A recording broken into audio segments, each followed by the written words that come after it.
দেশের চলমান চাঁদাবাজি, সন্ত্রাস, ষড়যন্ত্রমূলক কর্মকাণ্ডের বিরুদ্ধে এবার গাজীপুরে রাজপথে নামল আওয়ামী লীগ। আজ লাঠিয়াতে বিশাল মোটরসাইকেল শোডাউন করেছে গাজীপুর জেলা আওয়ামী লীগ ও ছাত্রলীগ। তাদের স্পষ্ট ঘোষণা, বিএনপি, জামাত ও এনসিপি সন্ত্রাস আর সহ্য করা হবে না। প্রায় 5 শতাধিক বাইক নিয়ে শহরের প্রধান সড়ক প্রদর্শন করে কর্মীরা। প্রতিটি বাইকে ছিল লাঠি সজ্জিত 2-3 জন নেতাকর্মী। মিছিলে নেতৃত্ব দেন স্থানীয় আওয়ামী লীগ, যুবলীগ ও ছাত্রলীগ নেতারা।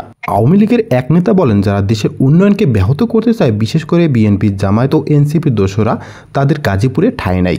আমরা জনগণের নিরাপত্তায় রাজপথে নেমেছি। ছাত্রলীগ নেতার হুঁশিয়ারি, চাঁদাবাজি করলে, গুজব ছড়ালে, সাধারণ মানুষের ক্ষতি করার চেষ্টা করলে এবার লাঠিতেই জবাব দিব।